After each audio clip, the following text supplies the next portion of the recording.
2022년 일본 문부가 학성이 발칵 뒤집혔습니다. 도쿄 10대 청소년 3명 중 1명이 외국 문자를 일상적으로 사용하고 있었어요. 한글이었습니다. 교육부는 당황했죠. 우리 문자 체계가 불편하다는 건가? 국어심의회는 긴급 회의를 소집했습니다. 전문가들은 일시적 유행이라 단정했어요. 그런데 데이터는 반대를 말했습니다. 사용률은 매년 증가했고 확산 속도는 가속됐죠. 이유는 K-팝도 드라마도 아니었습니다. 입력 속도 2.3배, 학습 시간 5분의 1, 오타율 절반, 실용성이었어요. 지금부터 일본 젊은이들이 한글을 선택한 충격 실화 시작합니다. 저는 도쿄대학 국어교육연구소 소속 연구원입니다. 20년 넘게 일본어 문자 체계와 디지털 환경의 상관관계를 연구해왔어요. 제 전문 분야는 입력 방식과 세대별 문자 사용 패턴 분석이었죠. 2019년 봄이었습니다. 통신사 라인랜이 발표한 사용자 행태 보고서를 검토하던 중이었어요. 15세에서 24세 사용자 그룹에서 이상한 패턴이 포착됐습니다. 메시지 입력 속도는 빨라졌는데 한자 변환 횟수는 급격히 줄었죠. 히라가나 전용 입력도 아니었어요. 뭔가 다른 방식이 섞여 있었습니다. 처음엔 로마자 입력의 증가라고 생각했습니다. 영어 교육 강화로 젊은 세대가 알파벳에 익숙해졌으니까요. 하지만 데이터는 달랐어요. 로마자 사용 비율은 오히려 정체 상태였습니다. 그럼 뭘까요? 직접 확인하기로 했습니다. 도쿄 시부야, 하라주쿠, 신주쿠 일대 카페와 패스트푸드점을 돌았어요. 젊은이들의 휴대폰 화면을 관찰했죠. 물론 허락을 받고요. 10명 중 3명이 이상한 문자를 쓰고 있었습니다. 원형과 직선이 조합된 낯선 글자였어요. 한글이었습니다. 처음엔 믿기지 않았어요. K-팝 팬들의 일시적 유행이라고 생각했죠. 가수 이름이나 노랫말을 따라 쓰는 정도겠거니 했습니다. 하지만 화면을 자세히 보니 달랐어요. 일상 대화였습니다. 오늘 몇 시에 만날까? 과제 끝났어. 배고파. 평범한 일본어 내용을 한글 자판으로 입력하고 있었죠. 왜일까요? 제 머릿속은 혼란스러웠습니다. 일본에는 히라가나, 가타카나, 한자라는 3중 문자 체계가 있어요. 1000년 이상 다듬어진 시스템이죠. 표기 범위도 넓고 입력 방식도 고도로 최적화돼 있습니다. 플릭 입력, 쿼티 입력, 음성 입력까지 선택지가 다양해요. 그런데 왜 굳이 외국 문자를 배워서 쓴다는 거죠? 동료 연구원에게 물었습니다. 젊은 세대가 한글을 쓰고 있다는 거 알고 있었나요? 그는 피식 웃었어요. 문화 현상이겠죠. K-팝이나 드라마 보면서 자연스럽게 접했을 겁니다. 일시적이에요. 저도 그렇게 생각하고 싶었습니다. 하지만 데이터는 반대로 말하고 있었어요. 사용 빈도가 증가하고 있었고 확산 속도도 빨랐습니다. 2020년 여름 연구팀을 꾸렸습니다. 목표는 명확했어요. 일본 젊은 세대의 한글 사용 실태와 동기를 정량적으로 파악하는 것. 설문조사, 심층 인터뷰, 입력 패턴 분석을 병행했죠. 응답자는 500명이었습니다. 15세에서 29세 사이 수도권 거주자 중심이었어요. 결과는 예상 밖이었습니다. 한글 사용 경험이 있다고 답한 응답자가 41%였어요. 절반 가까이였죠. 이중 정기적으로 사용한다는 응답은 18%, 100명 중 18명이었습니다. 일시적 유행이라고 보기엔 비율이 너무 높았어요. 더 놀라운 건 이유였습니다. K-팝이 좋아서라는 답변은 23%에 불과했어요. 가장 많은 답변은 입력이 빠르고 편해서였습니다. 56%였죠. 문화적 동경이 아니라 실용적 선택이었어요. 저는 확신이 서지 않았습니다. 일본어 입력이 불편하다고요? 말이 안 됐어요. 플릭 입력은 세계에서 가장 효율적인 모바일 입력 방식 중 하나로 평가받습니다. 한 손으로 빠르게 입력할 수 있고 학습 곡선도 완만하죠. 게다가 예측 변환 기능이 고도로 발달해 있어요. 몇 글자만 입력해도 원하는 단어가 후보로 뜨니까요. 그런데 왜 한글을 선택했을까요? 제 20년 경력이 흔들렸습니다. 뭔가 놓친 게 있었어요. 젊은 세대의 입력 환경이 제가 아는 것과 달랐던 거죠. 저는 도쿄대학 국어교육연구소 소속 연구원입니다. 20년 넘게 일본어 문자 체계와 디지털 환경을 연구해왔어요. 제 전문 분야는 입력 방식과 세대별 문자 사용 패턴 분석이죠. 2022년 가을, 문부가 학성에서 긴급 자문 요청이 들어왔습니다. 젊은 세대의 한글 사용 실태를 파악해달라는 내용이었어요. 처음엔 과장된 우려라고 생각했죠. K-팝 팬들의 일시적 유행 정도겠거니 했습니다. 하지만 통신사 라인이 제공한 데이터를 보고 생각이 바뀌었어요. 15세에서 24세 사용자 그룹, 메시지 입력 패턴 분석 결과였습니다.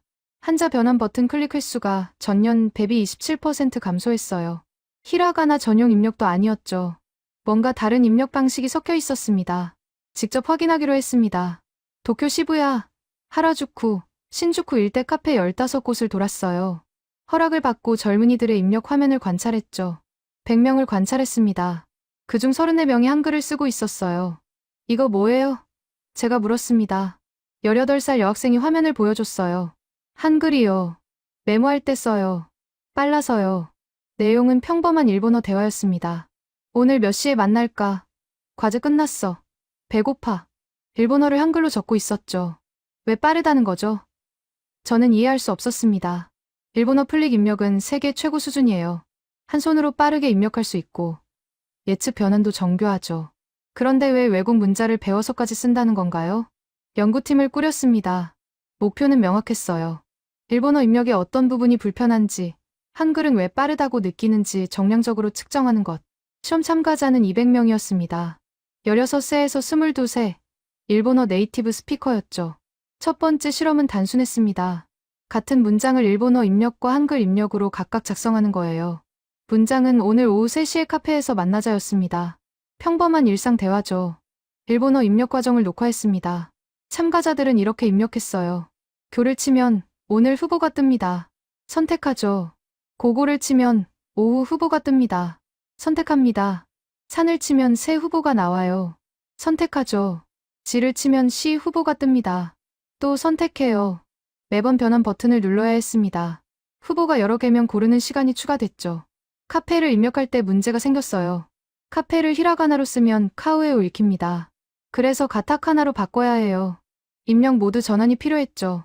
평균 소요 시간은 여러 초였습니다. 변환 버튼 클릭 횟수는 평균 9번이었어요. 오타가 생기면 수정이 복잡했습니다. 변환 전 단계로 돌아가서 다시 입력해야 했죠. 한글 입력은 달랐습니다. 참가자들에게 한글 자판 배열을 5분간 가르쳤어요. 기역, 이은, 디귿, 이을, 미음, 자음 14개, 모음 10개. 그게 전부였습니다. 오늘을 치려면 이응, 오, 니은, 리을을 순서대로 누르면 돼요. 변환 버튼이 없습니다. 누르는 순간 글자가 완성되죠. 오후는 이응, 오, 히읗, 우, 새는 시옷, 에, 시는 시옷, 이. 모두 전환도 필요 없었어요. 외래어든 고유어든 같은 방식이었습니다. 평균 소요 시간은 7초였습니다. 일본어 입력의 39% 수준이었어요. 변환 버튼 클릭은 제로였습니다. 오타 수정도 간단했어요. 백스페이스 한 번이면 한 글자가 지워졌죠. 저는 당황했습니다. 제 20년 경력이 흔들렸어요. 일본어 입력이 이렇게 비효율적이었나? 아니었습니다. 일본어 입력 자체는 훌륭해요. 문제는 사용 환경이 바뀐 거였죠. 과거엔 문자 입력이 신중한 작업이었습니다. 편지, 보고서, 공식 문서. 천천히 생각하면서 정확하게 쓰는 게 중요했어요. 변환 과정이 좀 걸려도 괜찮았죠. 하지만 지금은 달라졌습니다.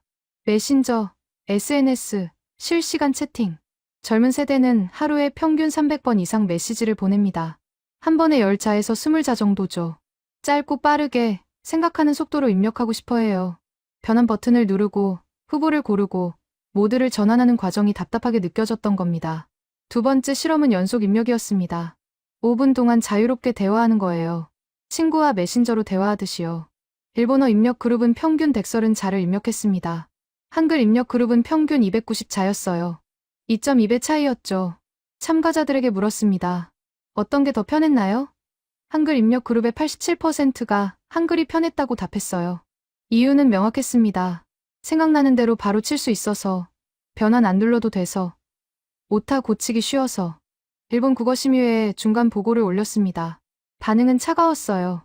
일본어 입력이 한글보다 느리다는 건 받아들일 수 없다는 의견이 많았죠.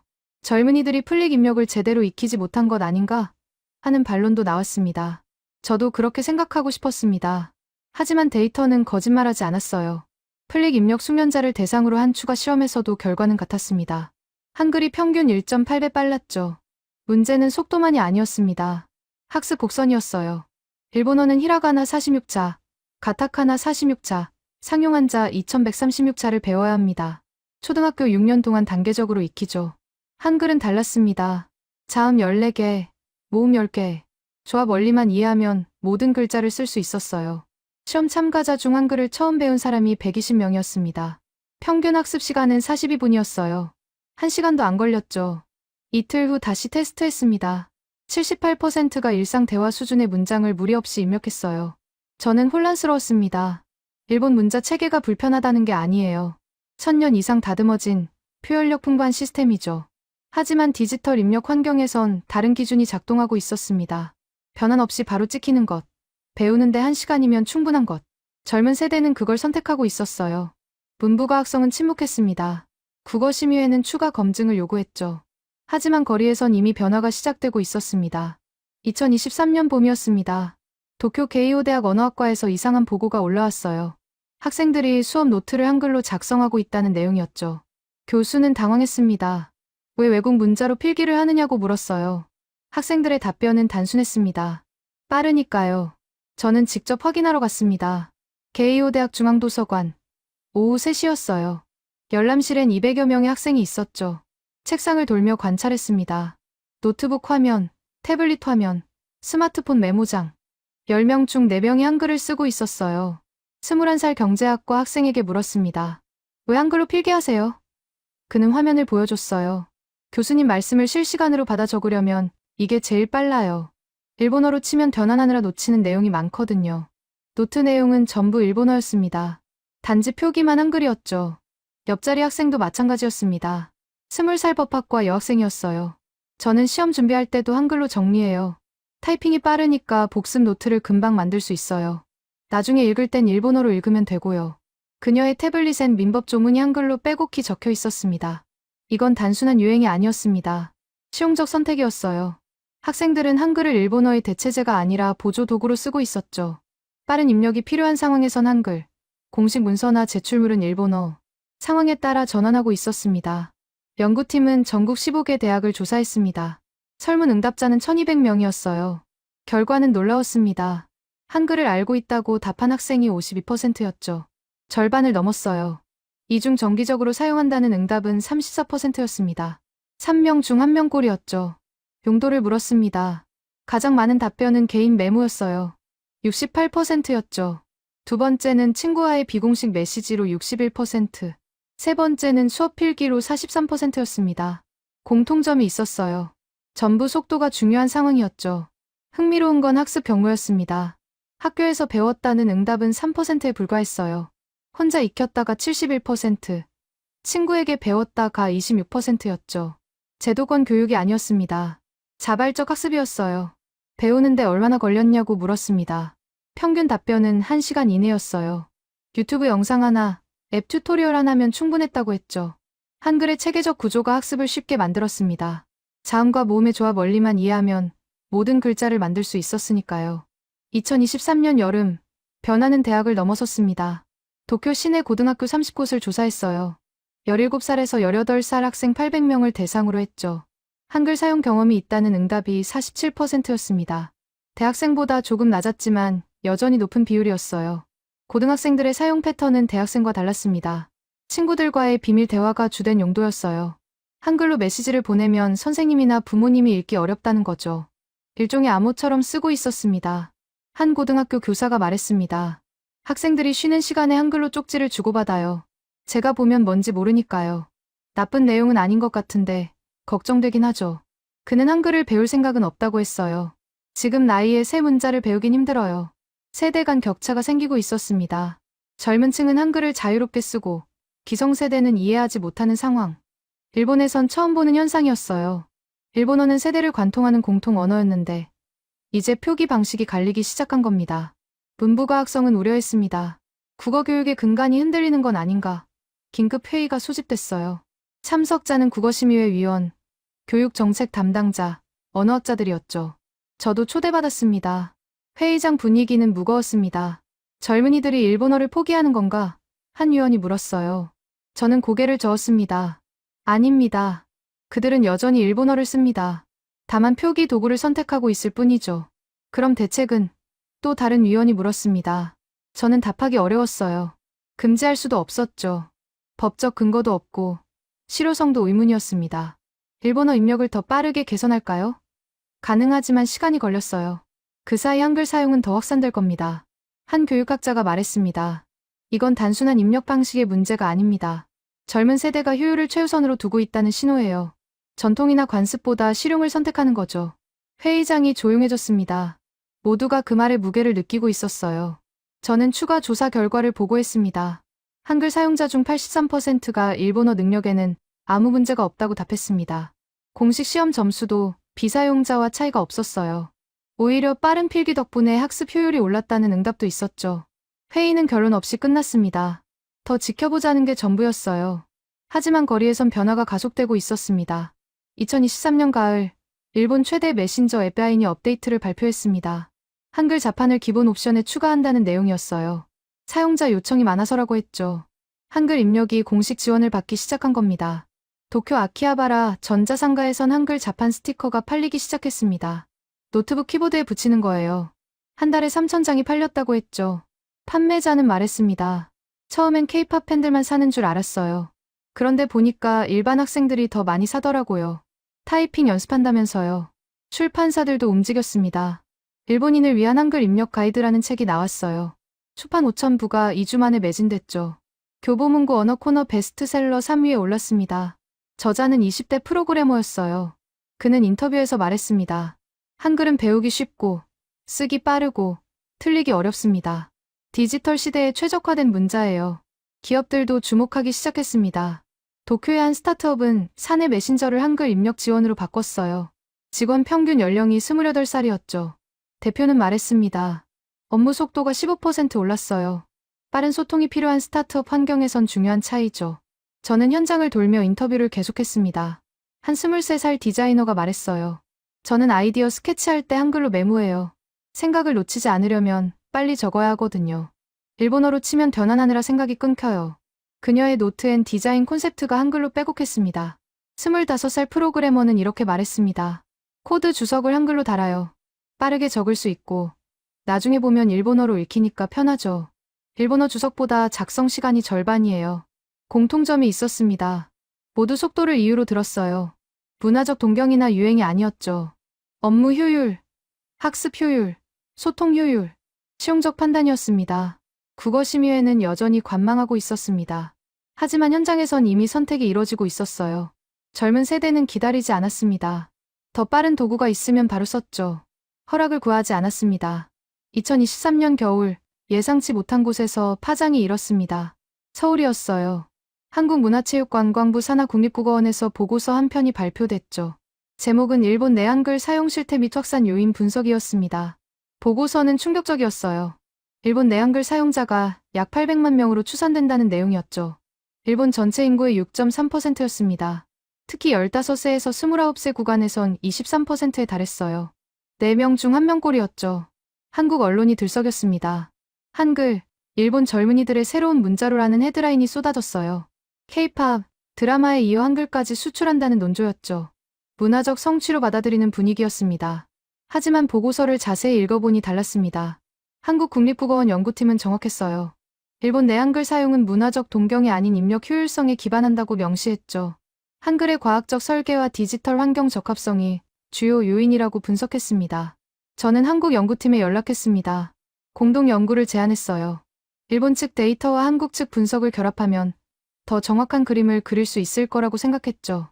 한국국립국어원 김민준 박사가 응답했습니다. 기꺼이 협력하겠습니다. 이건 한국만의 문제가 아니에요. 디지털 시대 문자 체계의 미래와 관련된 사안이죠. 2024년 봄, 서울에서 첫 공동 세미나가 열렸습니다. 참석자는 양국 언어학자, 교육학자, 디지털 인터페이스 전문가들이었어요. 저도 발표자로 나섰죠. 제 발표는 일본 현장 데이터였습니다. 대학생 사용률, 입력 속도 비교, 학습 곡선 분석, 객관적 수치를 나열했어요. 한국 측 반응은 신중했습니다. 환호하지 않았죠.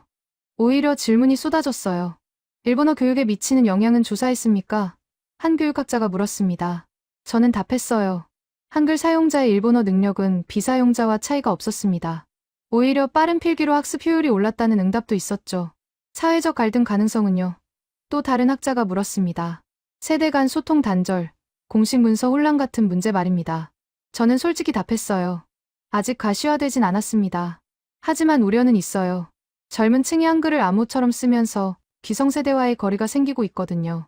김민준 박사가 발표에 나섰습니다. 그의 주제는 한글의 구조적 특성이었어요. 한글은 1443년 세종대왕이 창제했습니다. 설계 목표는 명확했죠. 배우기 쉽고 쓰기 편하고 모든 소리를 표현할 수 있는 문자.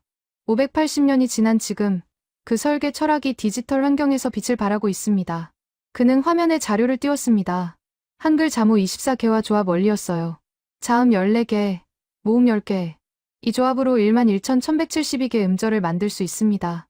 변환 과정 없이 직접 입력이 가능하죠. 디지털 시대가 요구하는 정확히 그 특성입니다. 객석에서 일본 학자 한 명이 손을 들었습니다. 하지만 한글은 표의 문자가 아니지 않습니까? 뜻을 직관적으로 파악하기 어렵지 않나요? 김 박사가 답했어요. 맞습니다. 하지만 디지털 환경에선 속도가 우선이에요. 입력 후 읽는 건 일본어로 하면 됩니다. 일본 사용자들이 정확히 그렇게 하고 있죠. 세미나 후 비공식 대화가 이어졌습니다. 복도에서 한국 측 참석자 몇 명과 이야기를 나눴어요. 한 언어학자가 말했습니다. 사실 우리도 놀랐어요. 한글이 일본에서 이렇게 쓰일 줄은 몰랐죠. 문화 수출이 아니라 도구 채택이라는 게 신선했습니다. 한국에선 어떻게 받아들이고 있습니까? 제가 물었습니다. 그는 잠시 생각하더니 답했어요. 양면적이에요. 자랑스럽기도 하지만 조심스럽기도 하죠. 한글이 정치적 도구로 쓰이는 걸 원치 않거든요. 순수하게 실용적 선택으로 남길 바랍니다. 2024년 여름, 한국의 움직임이 본격화됐습니다. 네이버와 카카오 같은 기술 기업들이 일본어 학습자를 위한 한글 입력 앱을 출시했어요. 무료였죠. 광고도 최소화했습니다. 마케팅 문구도 절제돼 있었어요. 빠른 입력을 위한 선택지라는 문구가 전부였죠. 앱은 조용히 확산됐습니다. 출시 석 달 만에 다운로드 수가 150만 건을 넘었어요. 일본 앱스토어 생산성 부문 상위권에 올랐죠. 리뷰도 호의적이었습니다. 생각보다 배우기 쉽다. 타이핑 속도가 확실히 빠르다. 메모할 때 유용하다. 한국 정부는 직접 나서지 않았습니다. 문화체육관광부 관계자가 언론에 밝혔어요. 한글 사용은 자발적 선택이어야 합니다. 정부가 개입하거나 홍보할 사안이 아니에요. 다만 필요한 연구와 지원은 계속하겠습니다. 신중한 접근이었죠. 하지만 민간 차원의 움직임은 달랐습니다. 서울의 한 언어 교육 스타트업이 일본인 대상 한글 속성 과정을 온라인으로 열었어요. 수강료는 무료, 광고도 없었죠. 30분짜리 영상 10개로 구성됐습니다. 한 달에 5만 명이 수강했어요. 저는 그 강의를 직접 들어봤습니다. 내용은 실용적이었어요. 문화나 역사 설명은 최소화했죠. 자판 배열, 조합 원리, 입력 연습, 효율에만 집중했습니다. 강사는 말했어요. 한글은 도구입니다. 여러분의 일본어를 더 빠르게 입력하기 위한 도구죠. 한국어를 배우라는 게 아닙니다. 이 접근이 효과적이었습니다. 학습자들은 부담을 느끼지 않았어요. 새로운 언어를 배우는 게 아니라 입력 방식을 하나 추가하는 거였으니까요. 완료율도 높았습니다. 수강자의 73%가 10개 영상을 전부 봤죠. 2024년 가을, 국제언어학회가 열렸습니다. 장소는 싱가포르였어요. 저와 김민준 박사는 공동 논문을 발표했죠. 제목은 디지털 환경에서의 문자 선택 일본 내한글 사용 사례 연구였습니다. 논문의 핵심은 명확했습니다. 문자 체계의 의열이 아니라 환경 적합성이라는 거예요. 일본어는 표현력과 정보 밀도에서 뛰어납니다. 하지만 빠른 입력이 필요한 디지털 환경에선 한글의 직접 입력 방식이 장점을 가진다는 분석이었죠. 반응은 뜨거웠습니다. 질의응답 시간에 질문이 쏟아졌어요. 중국 학자가 물었습니다. 중국어 병음 입력도 비슷한 과정을 거치는데 왜 한글만 확산되는 겁니까? 김 박사가 답했어요. 병음은 로마자 기반이라 시각적 구분이 어렵습니다. 한글은 고유한 형태를 가져서 일본어와 섞어 써도 구분이 명확하죠. 미국 학자가 물었습니다. 영어권에서도 비슷한 현상이 일어날 수 있을까요? 저는 고개를 저었습니다. 가능성은 낮습니다. 영어는 알파벳 26자로 직접 입력이 가능하거든요. 일본어처럼 변환 과정이 필요하지 않죠. 세미나 후복도에서 프랑스 교육부 관계자가 다가왔습니다. 흥미로운 사례네요. 우리도 주시하고 있습니다. 젊은 세대의 문자 선택권이 확대되는 건 교육 정책에 중요한 시사점을 줍니다. 이건 더 이상 한국과 일본만의 문제가 아니었어요. 한국 언론은 여전히 문화적 성취로 보도했습니다. 하지만 현장에 있던 우리는 알고 있었어요. 이건 자랑할 일도, 걱정할 일도 아니라는 걸. 그저 디지털 시대가 만든 자연스러운 현상이었죠. 효율을 추구하는 세대가 더 나은 도구를 선택한 것뿐이었습니다. 2025년 초, 결정적 순간이 왔습니다. 유네스코 산하국제언어정책연구소에서 보고서 한 편이 발표됐어요. 제목은 21세기 문자 체계의 디지털 적합성 평가였죠. 전 세계 주요 문자 체계 37개를 분석한 대규모 연구였습니다. 평가 기준은 5가지였어요. 학습 용이성, 입력 속도, 오류율, 디지털 환경 호환성, 정보 표현 효율. 각 항목마다 100점 만점으로 채점했죠. 결과는 충격적이었습니다. 종합 점수 1위는 한글이었어요. 총점 92점이었죠. 특히 학습 용이성에서 98점, 입력 속도에서 96점을 받았습니다. 보고서는 명시했어요. 한글은 디지털 시대에 가장 최적화된 문자 체계다. 직관적 구조, 빠른 입력, 낮은 오류율을 동시에 달성한 유일한 사례다. 일본어는 종합 67점이었습니다. 정보 표현 효율에선 92점으로 최상이었어요. 하지만 학습 용이성에서 59점, 입력 속도에서 61점을 받았죠. 보고서는 분석했습니다. 일본어는 표현력에선 탁월하나 디지털 입력 환경에선 구조적 제약이 존재한다. 이 보고서가 발표되자 일본 학계가 요동쳤습니다. 도쿄대학, 와세다대학, 게이오대학 언어학과에서 긴급 세미나가 열렸어요. 저도 참석했죠. 분위기는 착잡했습니다. 한 언로 학자가 말했습니다. 유네스코 보고서는 문자의 본질을 오해하고 있어요. 문자는 단순한 입력 도구가 아닙니다. 문화와 역사가 담긴 그릇이죠. 맞는 말이었어요. 하지만 젊은 세대는 듣지 않았습니다. 세미나 후 한 학부생이 다가왔습니다. 20살 사회학과 학생이었어요. 교수님, 저희는 문화를 부정하는 게 아니에요. 다만 상황에 맞는 도구를 쓰고 싶을 뿐이죠. 공식 문서는 일본어로 쓰고 빠른 메모는 한글로 쓰는 게 뭐가 문제인가요? 저는 답할 수 없었습니다. 2025년 봄, 일본 문부과학성이 움직였습니다. 디지털 시대 국어 교육 개선 TF가 꾸려졌어요. 목표는 명확했죠. 일본어 입력을 더 빠르고 편하게 만드는 것.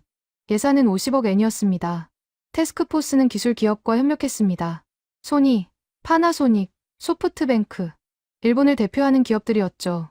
목표는 AI 기반 예측 변환의 고도화였어요. 사용자가 한두 글자만 입력해도 문맥을 파악해서 정확한 변환을 제공하는 시스템이었습니다. 6개월 후 시범 서비스가 공개됐습니다. 이름은 스마트 니온고였어요. 확실히 빨라졌습니다. 변환 정확도도 올랐죠. 베타 테스터 1000명을 모집했어요. 평가는 호의적이었습니다. 이전보다 확실히 낫다는 의견이 많았죠. 하지만 한글 사용자들의 반응은 달랐습니다. 저는 직접 비교 테스트를 진행했어요. 스마트 니온고 사용자 200명, 한글 입력 사용자 200명. 같은 문장을 입력하는 시간을 측정했죠. 결과는 명확했습니다. 스마트 니온고는 기존 일본어 입력보다 평균 32% 빨랐어요. 하지만 여전히 한글보다는 느렸습니다. 한글이 평균 1.4배 빨랐죠. 격차는 줄었지만 역전되진 않았어요. 더 중요한 건 다른 부분이었습니다. 학습 곡선이었어요. 스마트 니온고를 능숙하게 쓰려면 AI의 예측 패턴을 익혀야 했습니다. 평균 2주일 정도 걸렸죠. 한글은 달랐어요. 1시간이면 기본을 익히고 하루면 속도가 붙었습니다. 한 베타 테스터가 솔직히 말했습니다. 스마트 니온고는 분명 좋아졌어요. 하지만 한글이 더 직관적이에요. 생각을 글자로 바꾸는 과정에서 끊김이 없거든요. AI가 아무리 똑똑해도 제 생각을 완벽히 예측할 순 없잖아요. 문부과학성은 당황했습니다. 50억 엔을 들였는데 역전하지 못한 거죠. 추가 예산 투입이 논의됐어요. 하지만 내부에서 회의적 의견이 나왔습니다. 기술로 따라잡을 수 있는 문제인가? 문자 체계 자체의 차이 아닌가? 2025년 여름, 저는 결정적 실험을 설계했습니다. 제목은 문자 체계의 인지 부하 측정이었어요. 뇌파 측정 장비를 활용했죠. 참가자가 문장을 입력할 때 뇌의 어느 부분이 활성화되는지 관찰하는 실험이었습니다. 참가자는 60명이었습니다. 모두 일본어 네이티브 스피커였고 절반은 한글을 익힌 사람들이었어요. 시험 문장은 내일 오후 2시 회의실에서 팀 미팅이 있습니다였죠. 일본어 입력 중에는 전두엽과 측두엽이 동시에 활성화됐습니다. 전두엽은 의사결정, 측두엽은 언어 처리를 담당하는 부분이에요.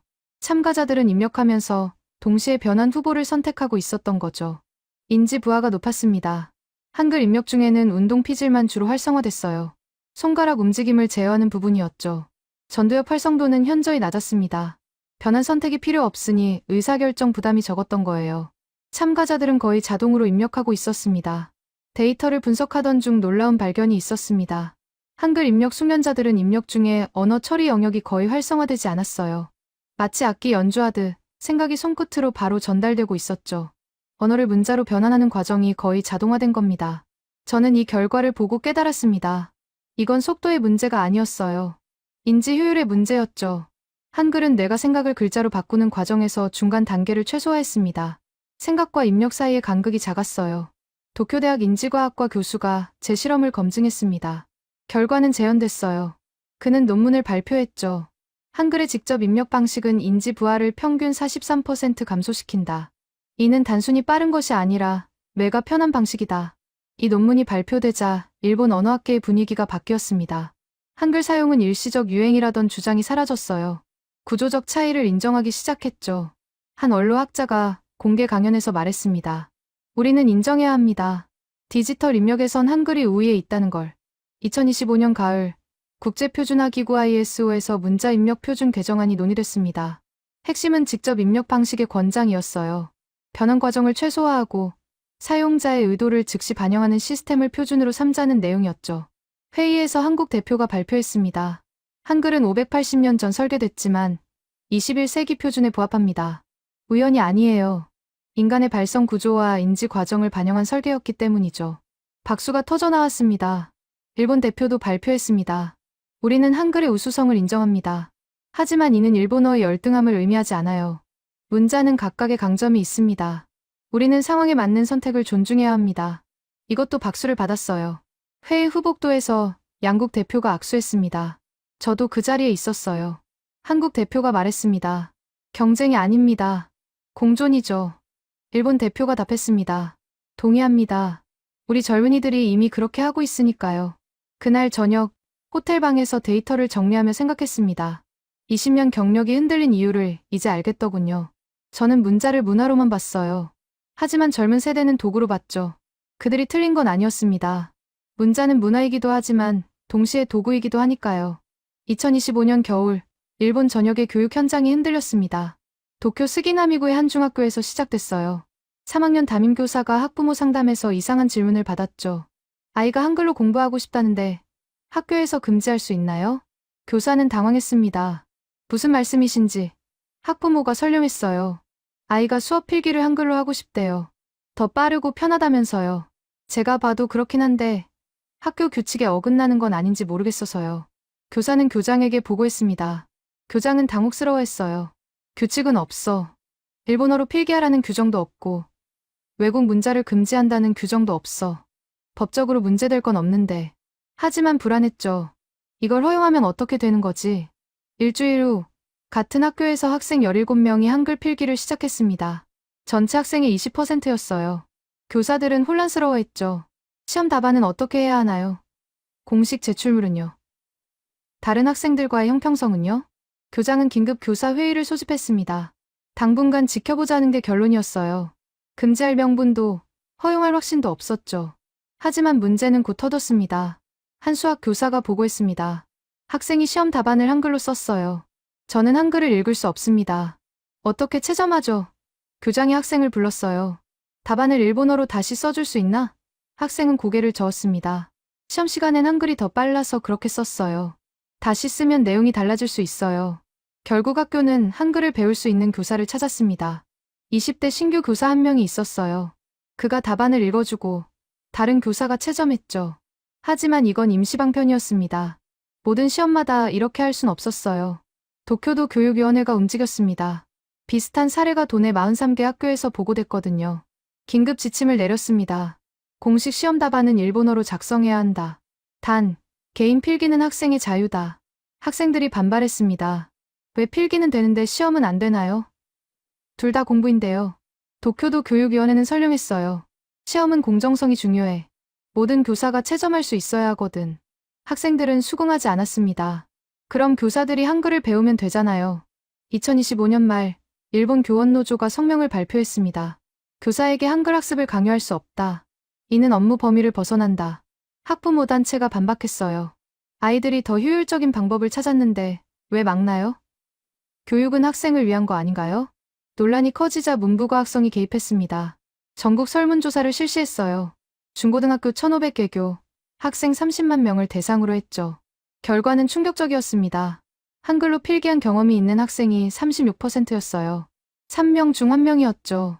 이 중 앞으로도 계속 쓰겠다는 응답이 89%였습니다. 이유를 물었어요. 더 빠르다 72%, 생각을 놓치지 않는다 58%, 복습이 편하다 41%. 더 놀라운 건 성적 상관관계였습니다. 한글 필기 사용자의 평균 학업 성취도가 비사용자보다 8.3% 높았어요. 특히 암기 과목에서 차이가 컸죠. 역사, 과학, 영어, 어휘. 빠른 필기가 학습량을 늘렸던 겁니다. 문부가 학성은 딜레마에 빠졌습니다. 금지하자니 학업 성취도가 떨어질 수 있고, 허용하자니 교육 현장이 혼란스러웠죠. 차관이 기자회견을 열었습니다. 우리는 신중히 검토하고 있습니다. 학생의 학습권과 교육의 공정성, 두 가지를 모두 고려해야 합니다. 하지만 현장에선 이미 변화가 일어나고 있었습니다. 오사카의 한 사립고등학교가 파격적 결정을 내렸어요. 모든 교사에게 한글 기초 연수를 실시한다는 내용이었죠. 연수 시간은 4시간이었습니다. 반발이 있었지만 학교는 밀어붙였어요. 연수 후 교사들의 반응은 의외였습니다. 생각보다 쉽네요. 이 정도면 학생 답안 읽는데 문제 없겠어요. 50대 국어 교사도 말했습니다. 처음엔 거부감이 있었는데 배우고 나니 이해가 되네요. 체계적이에요.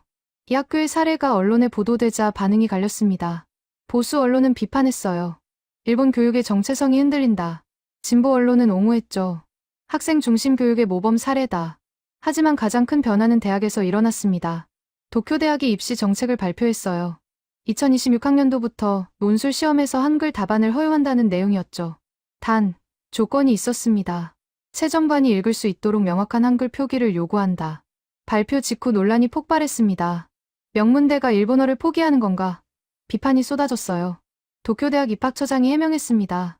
일본어를 포기하는 게 아닙니다. 답안 내용은 여전히 일본어죠. 단지 표기 방식을 선택할 수 있게 한 겁니다. 학생이 생각을 더 잘 표현할 수 있는 방법을 쓰도록 한 거예요. 그는 덧붙였습니다. 우리 채점관 중 30%가 이미 한글을 읽을 수 있습니다. 나머지도 연수를 진행 중이죠. 이건 대학의 책임입니다. 학생에게 요구하는 게 아니라 우리가 준비하는 거예요. 이 발표 후 교토대학, 오사카대학, 와세다대학이 잇따라 같은 정책을 발표했습니다. 명문대들이 움직이자 분위기가 바뀌었어요. 한글 사용이 더 이상 일탈이 아니라 선택지가 된 겁니다. 2025년 말, 일본 최대 학원 체인사 PSAPIX가 한글 속성 강좌를 개설했습니다. 수강료는 만엔이었어요. 한 달에 2만 명이 신청했죠. 강의 대상은 학생이 아니라 학부모와 교사였습니다. 아이를 이해하기 위해, 학생을 지도하기 위해 배우는 사람들이었어요. 한 40대 어머니가 말했습니다. 딸아이 노트를 보면 한글로 가득해요. 뭐라고 썼는지 모르니까 소통이 안 되더라고요. 그래서 배우기로 했어요. 그녀는 3주 만에 기본을 익혔습니다. 생각보다 어렵지 않아요. 이제 아이 공부를 도와줄 수 있어요. 기업들도 반응했습니다. 도쿄의 한 대형 서점이 한글 학습서 코너를 확대했어요. 이전엔 한국어 학습서만 있었죠. 이제 일본인을 위한 한글 입력 가이드, 한글 표기 일본어 읽기 같은 책들이 진열했습니다. 매출은 전년 대비 300% 증가했어요. 출판사 편집자가 말했습니다. 시장이 완전히 바뀌었어요. 예전엔 한국 문화 팬들이 주 고객이었죠. 이제는 실용 목적으로 배우는 사람이 대부분이에요. 빠른 입력, 효율적 공부, 목적이 명확해요. 하지만 반발도 만만치 않았습니다. 일본 국수주의 단체가 시위를 벌였어요. 일본 교육을 지켜라. 한글은 침략이다 같은 구호를 외쳤죠. 하지만 젊은 세대는 무관심했습니다. 한 고등학생이 인터뷰에서 말했어요. 침략이라니요? 저희는 그냥 편한 걸 쓰는 거예요. 정치적 의미 같은 건 없어요. 아사히 신문이 여론조사를 실시했습니다. 한글 사용 확산에 대해 어떻게 생각하는가? 찬성이 42%, 반대가 31%, 중립이 27%였어요. 세대별로 갈렸습니다. 20대는 찬성이 73%, 50대 이상은 반대가 58%였죠. 저는 이 모든 과정을 지켜보며 깨달았습니다. 이건 문화 전쟁이 아니었어요. 세대 전환이었죠. 효율을 추구하는 세대와 전통을 지키려는 세대. 둘 다 틀리지 않았습니다. 다만 우선순위가 달랐을 뿐이에요. 도쿄대학의 입시 정책 발표 이후 저는 문부과학성에서 열린 긴급 회의에 초청됐습니다. 참석자는 차관, 국어심의회 위원장, 주요 대학 총장들이었어요.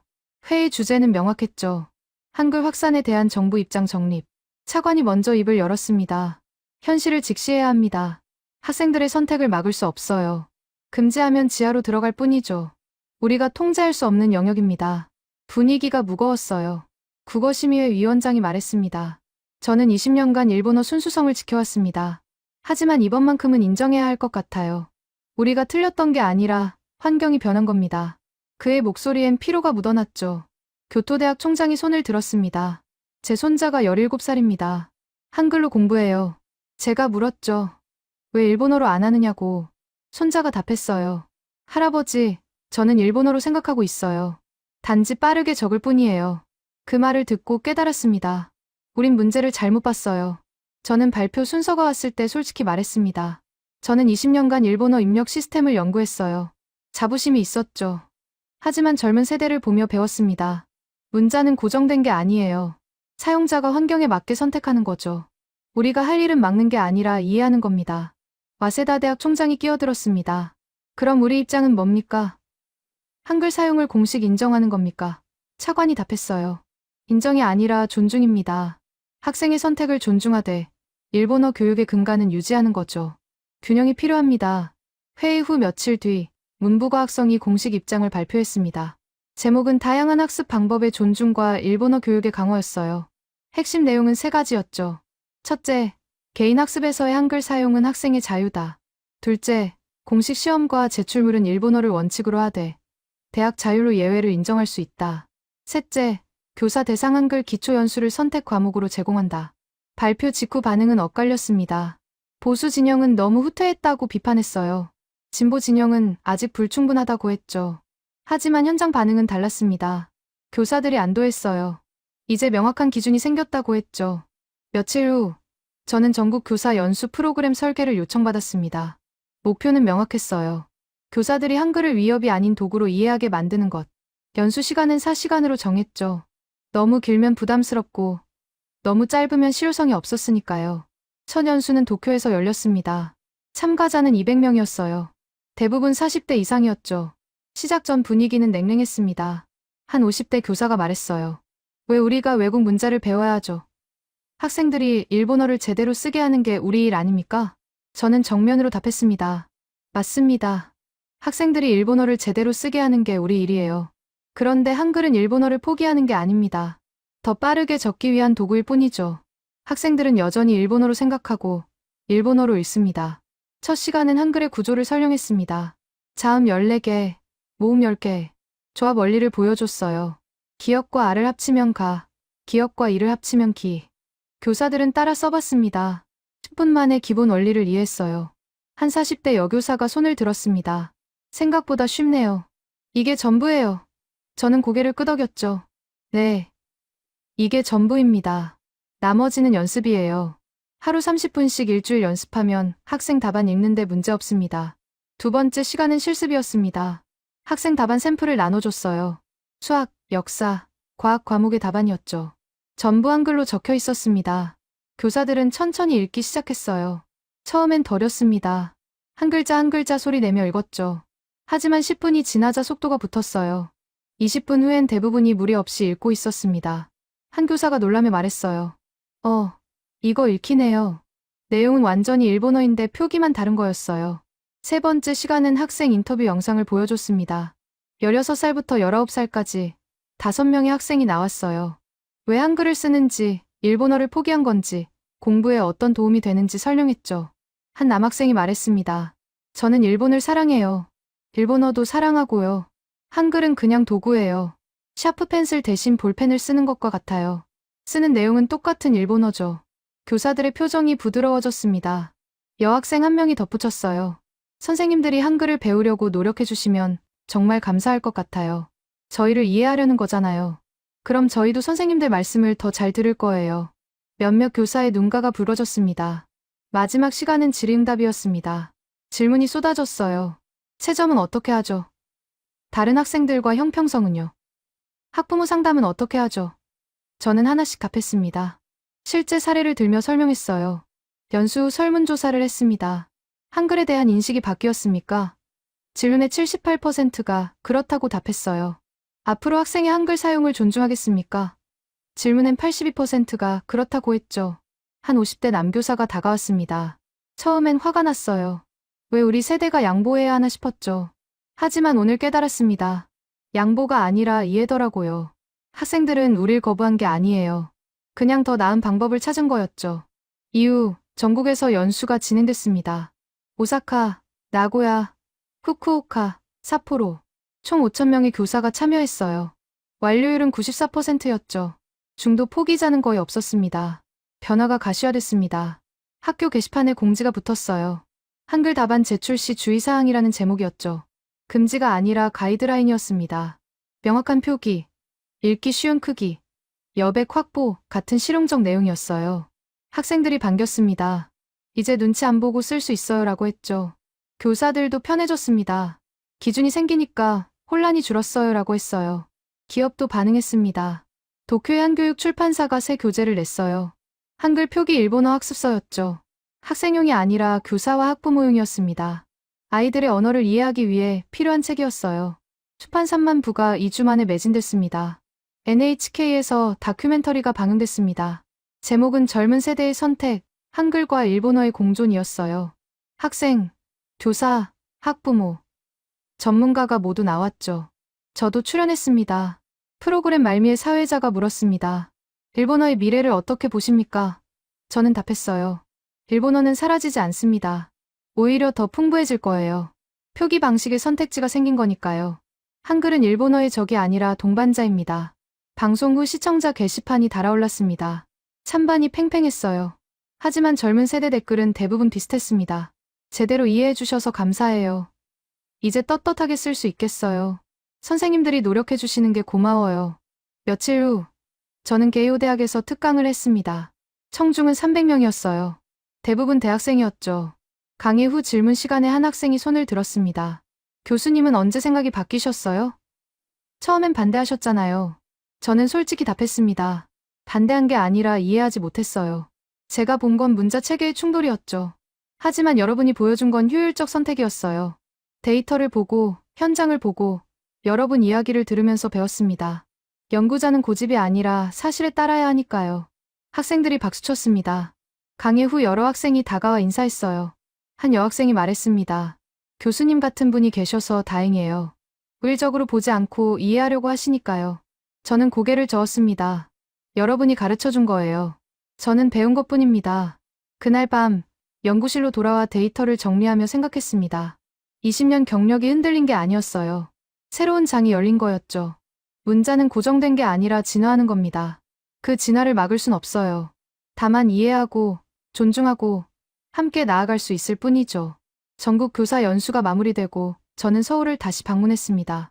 한국국립국어원과의 두 번째 공동 세미나였어요. 이번엔 주제가 달랐죠. 문자 공존 모델의 설계였습니다. 김민준 박사가 저를 맞이했습니다. 상황이 많이 바뀌었더군요. 일본 정부가 공식 입장을 낸 건 큰 의미예요. 저는 고개를 끄덕였죠. 인정이 아니라 존중이에요. 학생들의 선택을 막지 않겠다는 거죠. 세미나장엔 양국 전문가 60여 명이 모였습니다. 언어학자, 교육학자, 인지과학자, 정책 입안자들이었어요. 이번엔 중국과 베트남에서도 참관인이 왔죠. 비슷한 고민을 하고 있다고 했습니다. 제 발표는 일본의 변화 과정이었습니다. 거부에서 혼란으로, 혼란에서 이해로, 이해에서 존중으로 각 단계마다 데이터를 보여줬어요. 특히 교사 연수 전후의 인식 변화 그래프를 강조했죠. 김 박사의 발표는 한국의 관점이었습니다. 한글이 일본에서 사용되는 건 문화 승리가 아닙니다. 도구의 선택이죠. 우리는 이를 정치적으로 이용해선 안 돼요. 순수하게 실용적 현상으로 남겨야 합니다. 객석에서 고개를 끄덕이는 사람이 많았어요. 질의응답에서 중국 학자가 물었습니다. 중국어 병음도 비슷한 가능성이 있을까요? 김 박사가 답했어요. 가능성은 있습니다. 하지만 병음은 로마자 기반이라 시각적 구분이 어렵죠. 한글은 고유 형태를 가져서 일본어와 섞어 써도 명확해요. 이게 핵심 차이입니다. 베트남 교육부 관계자가 물었습니다. 일본의 사례가 다른 나라에 시사하는 바는 뭡니까? 저는 답했어요. 변화를 막을 순 없다는 겁니다. 디지털 환경에서 젊은 세대는 효율을 추구해요. 기성세대가 할 일은 막는 게 아니라 이해하고 가이드하는 거죠. 세미나 후 비공식 간담회가 이어졌습니다.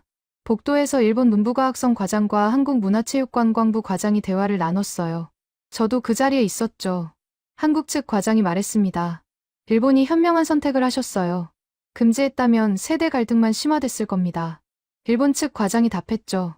선택의 여지가 없었어요. 현실이 우릴 밀어붙였으니까요.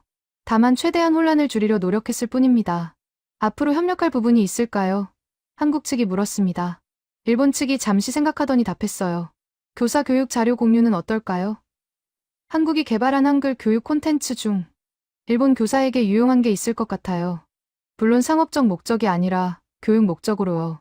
그렇게 양국은 조용히 협력을 시작했습니다. 화려한 선언이나 공식 협약은 없었어요. 실무 차원에서 자료를 공유하고 경험을 나누는 방식이었죠. 정치가 개입하지 않았습니다. 순수하게 교육 현장의 필요에 따라 움직였어요. 저는 일본 전역의 학교를 다시 방문했습니다. 변화를 직접 확인하고 싶었거든요. 도쿄, 오사카, 후쿠오카, 삿포로 20개 학교를 돌았죠. 첫 번째 방문지는 도쿄 시부야구의 한 고등학교였습니다. 3학년 교실에 들어갔어요. 학생들이 시험을 보고 있었죠. 책상을 돌며 답안지를 봤습니다. 절반 정도가 한글로 적고 있었어요. 나머지는 일본어였죠. 시험 후 교사에게 물었습니다. 채점은 어떻게 하세요? 그는 답했어요. 처음엔 시간이 좀 걸렸어요. 하지만 이제 익숙해졌죠. 한글 답안이나 일본어 답안이나 내용은 같아요. 표기만 다를 뿐입니다. 학생들 성적에 차이가 있나요? 제가 물었습니다. 교사는 고개를 저었어요. 없어요. 오히려 한글 사용 학생들이 답안을 더 많이 쓰는 경향이 있어요. 빠르게 적으니까 시간이 남는 거죠. 내용의 깊이도 비슷하고요. 오사카의 한 중학교에선 흥미로운 광경을 봤습니다. 학생들이 그룹 스터디를 하고 있었는데 칠판에 한글과 일본어가 섞여 있었어요. 한 학생이 한글로 빠르게 메모하면 다른 학생이 그걸 읽고 일본어로 설명하는 식이었죠. 담당 교사가 설명했습니다. 학생들이 자연스럽게 역할을 나눴어요. 빠른 정리는 한글, 발표와 토론은 일본어. 효율적이더라고요. 처음엔 우려했는데 결과적으로는 협업 능력이 늘었어요. 후쿠오카의 한 초등학교에선 놀라운 사례를 봤습니다.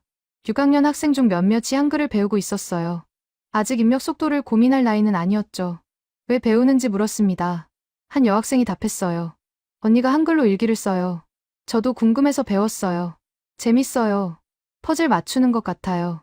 그녀에겐 한글이 부담이 아니라 놀이였습니다. 언어의 장벽이 아니라 새로운 도구였죠. 삿포로의 한 대학에선 더 깊은 변화를 봤습니다. 학생들이 논문 초안을 한글로 작성하고 있었어요. 최종 제출은 일본어로 하지만 아이디어 정리와 초고는 한글로 하는 거였죠. 한 석사과정 학생이 설명했습니다. 생각을 정리할 때는 속도가 중요해요. 한글로 빠르게 적으면 아이디어를 놓치지 않죠. 그 다음 일본어로 다듬으면서 논리를 정교하게 만들어요. 이 방식이 제일 효율적이에요. 지도교수도 인정했습니다. 처음엔 의아했어요. 하지만 학생들의 논문질이 올랐어요. 아이디어가 더 풍부하고 논리 전개도 탄탄해졌죠. 방법이야 어찌됐든 결과가 좋으면 되는 거 아닙니까? 저는 최종 보고서를 작성했습니다. 제목은 디지털 시대 문자 공존 모델 일본의 한글 사용 사례였어요. 2년 반의 연구 결과를 총정리한 것이었죠. 핵심 결론은 3가지였습니다. 첫째, 문자 선택은 문화적 선호가 아니라 환경 적합성에 따른다. 둘째, 세대 간 이해와 존중이 갈등을 줄인다. 셋째, 문자 체계의 공존은 가능하며 오히려 풍요로움을 만든다. 보고서는 문부과학성, 국어심의회, 주요 대학에 배포됐습니다. 반응은 대체로 긍정적이었어요. 한 원로 학자가 편지를 보냈습니다. 처음엔 받아들이기 어려웠습니다. 하지만 당신의 연구를 보며 배웠어요. 고집이 아니라 이해가 학문의 본질이더군요. 몇 달 후 유네스코에서 제 보고서를 인용한 새 연구를 발표했습니다. 제목은 21세기 다문자 사회의 모델이었어요. 일본 사례를 전 세계 교육 정책의 참고 자료로 제시한 것이었죠. 보고서는 명시했습니다. 일본의 사례는 문자 체계 간 경쟁이 아니라 공존의 가능성을 보여준다. 디지털 시대에는 하나의 문자로 모든 상황을 대응하기 어렵다. 상황별 최적 도구를 선택하는 유연성이 필요하다. 지금 일본 젊은이들은 2가지 문자를 자유롭게 씁니다. 빠른 입력이 필요한 순간엔 한글을, 공식적이거나 표현력이 중요한 순간엔 일본어를 선택하죠. 이건 혼란이 아니에요. 효율입니다. 교사들도 적응했습니다. 한글을 위협이 아니라 학생을 이해하는 도구로 받아들였어요. 학부모들도 마찬가지였죠. 처음에 불안은 사라지고 아이들의 선택을 존중하게 됐습니다. 가장 중요한 건 일본어가 사라지지 않았다는 겁니다. 오히려 더 풍부해졌어요. 학생들은 일본어로 생각하고, 일본어로 토론하고, 일본어로 글을 씁니다. 단지 때로는 한글로 빠르게 적을 뿐이죠. 얼마 전 제게 한 통의 이메일이 왔습니다. 처음 시부야에서 만났던 그 18살 여학생이었어요. 이제 20살이 됐다고 했죠. 대학생이었습니다. 그녀가 썼어요. 교수님, 저는 지금도 한글로 필기해요. 하지만 제 전공 논문은 일본어로 쓸 거예요. 한글은 도구고 일본어는 제 언어니까요. 덕분에 2가지를 모두 효율적으로 쓸 수 있게 됐어요. 감사합니다. 저는 답장을 보냈습니다. 고마워해야 할 사람은 나예요. 당신들이 저를 가르쳐 줬으니까요. 고정관념을 깨고 새로운 가능성을 보여줬죠. 계속 공부 열심히 하세요. 당신의 미래가 기대됩니다. 지금도 일본 거리를 걷다 보면 카페에서 한글로 타이핑하는 젊은이들을 봅니다. 도서관에서 한글 필기 노트를 보죠. 이제 아무도 이상하게 보지 않아요. 자연스러운 풍경이 됐습니다. 이건 한글의 승리가 아닙니다. 일본어의 패배도 아니에요. 디지털 시대가 만든 새로운 균형이죠. 효율과 전통, 속도와 깊이, 선택과 존중. 모두가 공존하는 풍경입니다. 저는 이제 확신합니다. 문자는 경쟁하는 게 아니라 협력하는 거예요. 각자의 강점을 발휘하며 사용자를 돕는 거죠. 일본 젊은이들이 한글을 선택한 이유는 간단했습니다. 빠르고, 쉽고, 편했으니까요. 그게 전부였습니다. 문화도, 정치도, 이념도 아니었어요. 그저 더 나은 도구를 찾은 것뿐이었죠. 그리고 우리 기성세대가 할 일은 그 선택을 이해하고 존중하는 것이었습니다. 이것이 제가 2년 반 동안 배운 가장 큰 교훈입니다.